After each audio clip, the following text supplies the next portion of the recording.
Welcome back to my home slot car channel, and it's actually home slot car video number 51.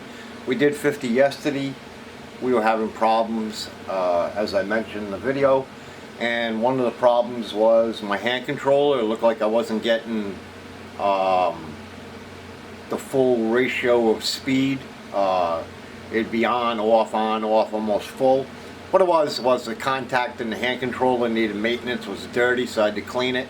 I don't know if you call it a brush that makes the connection or what, like a slot car, but anyway, that connection there was dirty.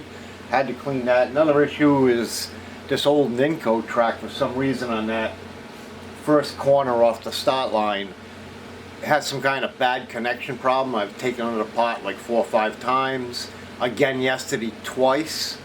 And you know, I had the Ninco stored in the cellar for about 10 years. Developed a little bit of rust in the connections. I carefully dremeled out some of the metal track connections, and seemed to help. But again today I had to push down the track a little bit. So I'll probably have to go back and try something else, maybe tightening up the connections. Thought I did that yesterday. But like I said, it's just an old track. So anyway, let's run some cars. And we'll start again with the Camaros. Another issue too, the hand controller was heating up like quite hot. Not even getting warm anymore. So it's definitely cleaning up the connection in the hand controller.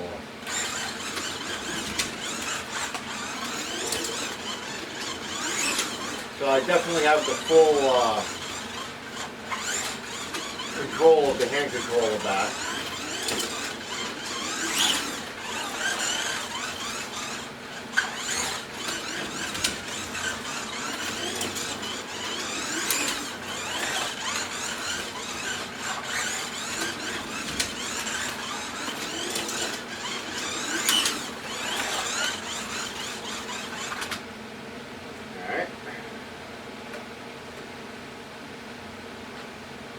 Try the next one.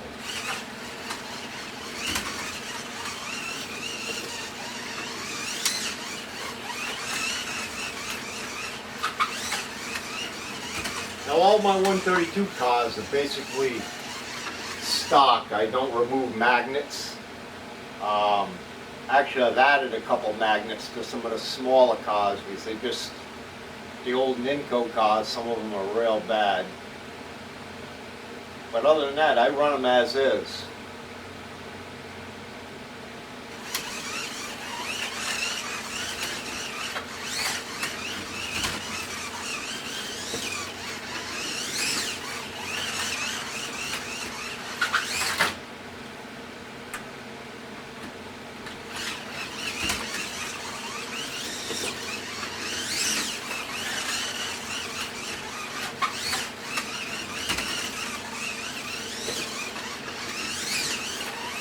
See, today it goes a hell of a lot better.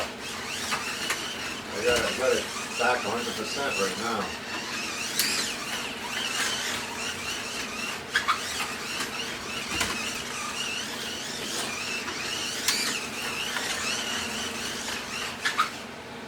Alright, next.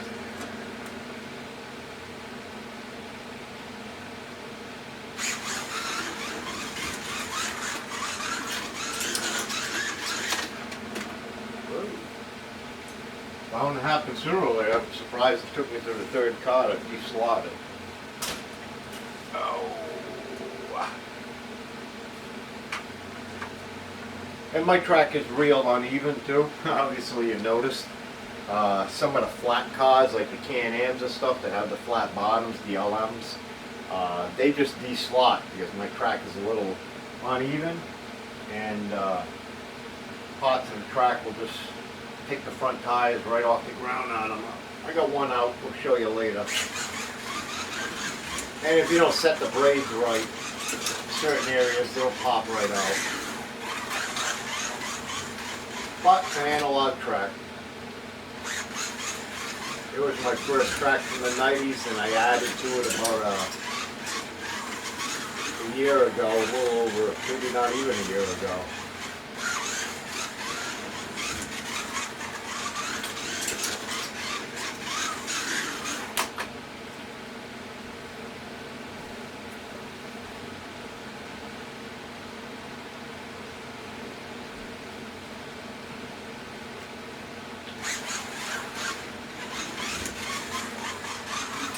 You know, it's funny, I get a kick out of it. I can get 3 Camaros, all of them drive different, all of them have different magnet strength. Weird. Makes it interesting though. Even my 57 Chevys are like that. All of them are different in sound and power, characteristics.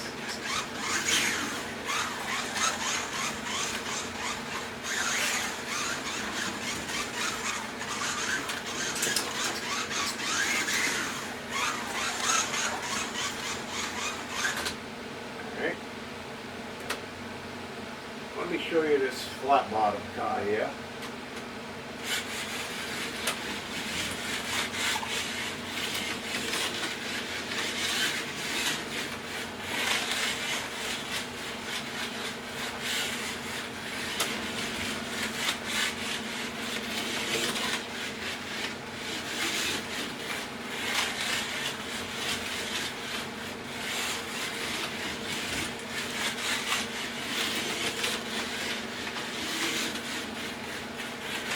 That track on top is a little hinky. You can notice I don't really, I got styrofoam supports. I haven't finished this track by far. I got a lot of work left to do, but I just been busy on the other scales. But it's a work in progress. Makes it fun. I hate to end it, so it's a long way to go. And I'll straighten all that up and I put the fake brick supports or whatever I put up there. I started in one area. This thing ain't going too fast. I'm surprised I didn't jump the slot yet. I tell you, hand control is working like brand new again. That's one reason I'm not flying out. I got total, as I speak, I got total control of that car. Yeah. Alright. How about a Mustang? I haven't driven it for a while, so I don't remember how it drives. We'll find out. Here we go. This is the one that's a little squirrely.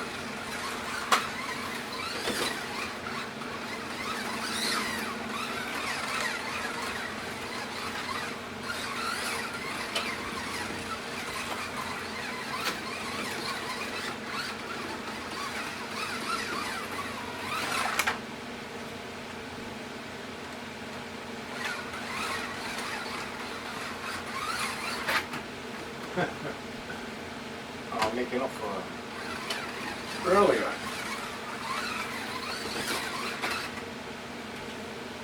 So I would say this is a car that really has any magnet force in it at all.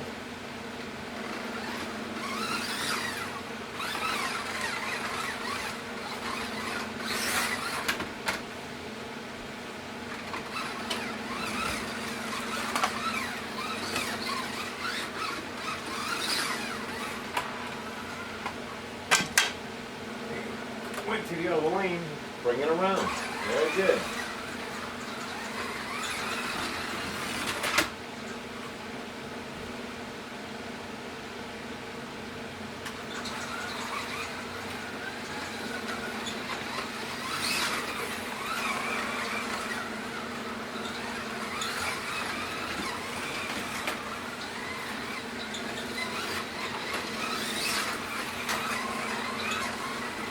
Doesn't do bad in the old lane with the stop controller.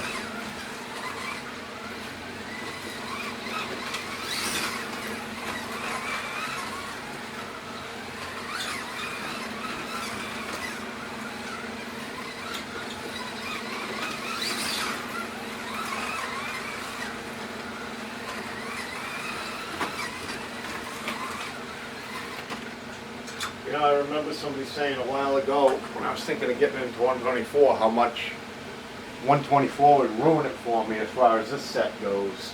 And I need the magic stick.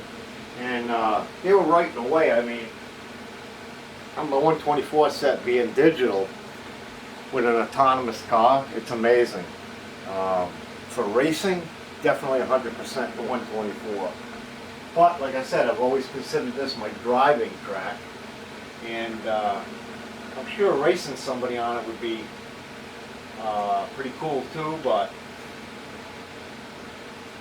I more or less just daydream when I drive on this track, stare at the scenery, stare at the cars, try and purposely power slide them around the corners, excuse me, and stuff like that.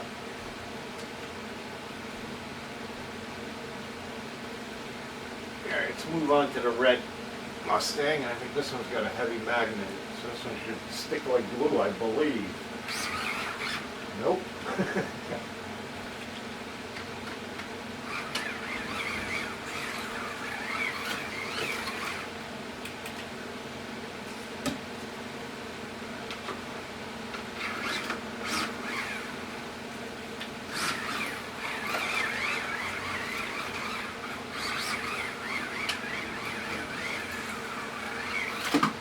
That is a sloppy one. So I am making up for earlier.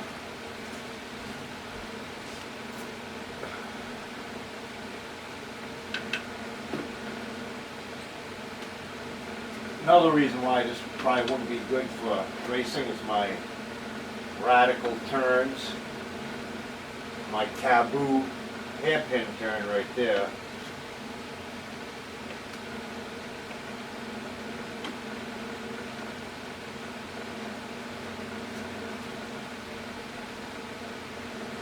But get somebody else just to drive on the track and not race, it'd be pretty cool. I had enough of that Mustang. Let's bring something from the shelf here. Alright, bring out the old Dodge Charger.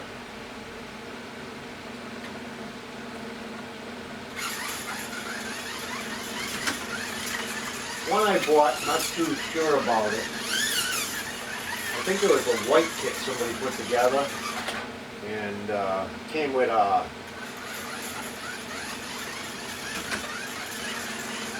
something like Piranha stickers on it. So I don't know if it comes with a Piranha motor, if it's such a thing for a slot car. I opened it up and I forgot what I saw. So somebody might have tried to include this with a Piranha motor. It's pretty fast. Has a whine to it. This one goes good.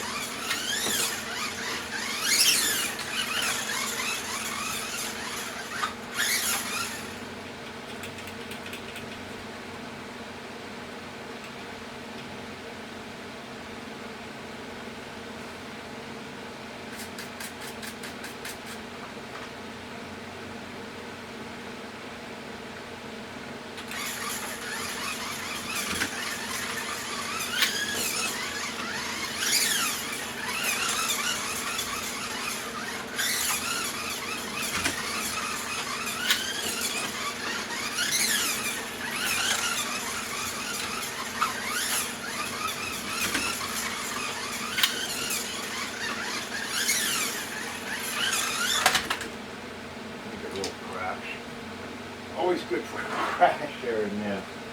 Alright.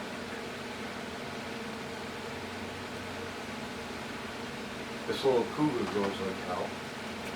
This is the one I believe has got heavy magnets.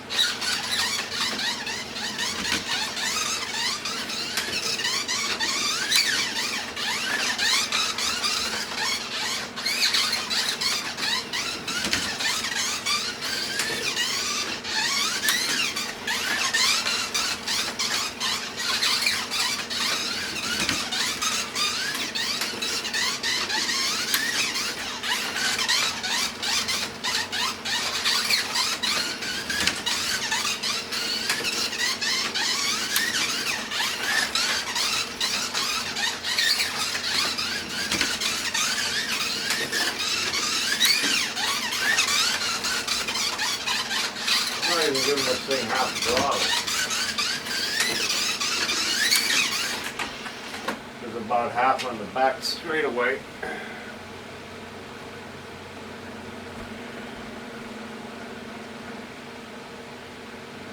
Let me see if I can zoom in for you on this corner down here and see if I can get some power slide action. I don't promise nothing. Could be right about here.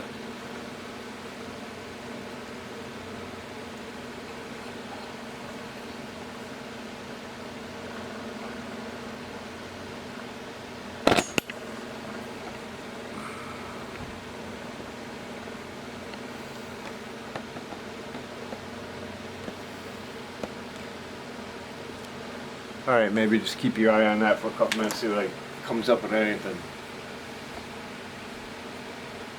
We'll put the 57 on there, it's a slider.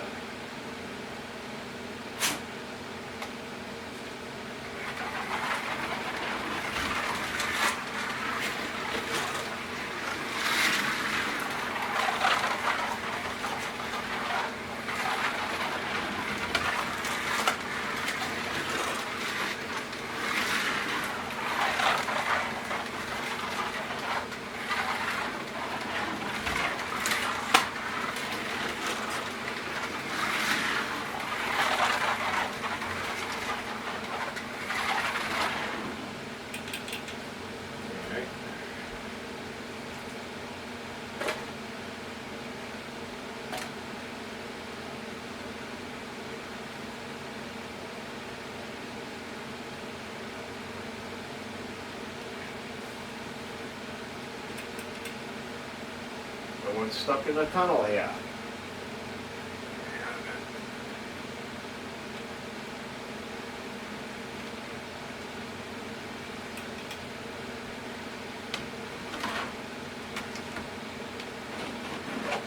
Try to pick up some dirt.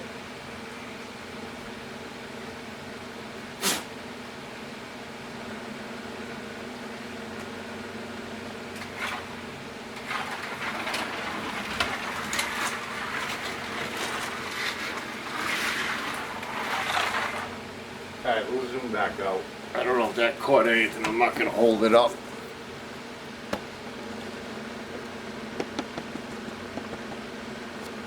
A couple more rounds.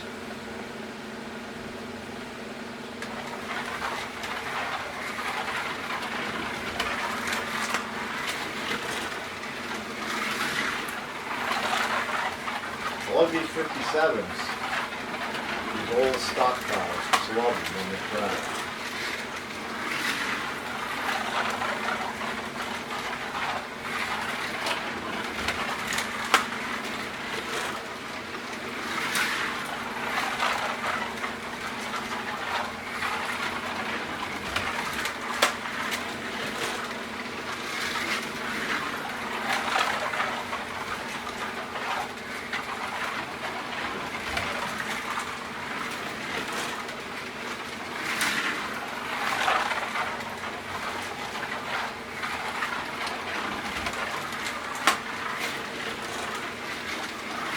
Definitely driving the way they should be